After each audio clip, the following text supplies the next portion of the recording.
বাহ, নৌকার উপর কি সুন্দর বাতাস, মনটাকে অনেক নাড়া দিচ্ছে।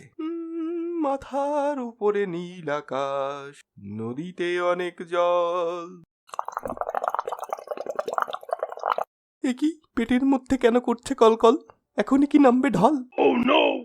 সাবস্ক্রাইব বাটনটা ক্লিক করে এবং বেল আইকনটা প্রেস করে সবসময় সাথে থাকুন। আর পুরো ভিডিওটা দেখতে নিচেই দেয়া লিঙ্কে ক্লিক করুন। ওহো, ইটালিয়ান সালাদিয়া হোটেলে বোধহয় মাসগুলোর ডালটা একটু বেশি খেয়ে ফেলেছে। এখন ওই ব্যাটা তো সবকটাকে নিয়ে মুচড়ে নিচের দিকে নামতে চাচ্ছে।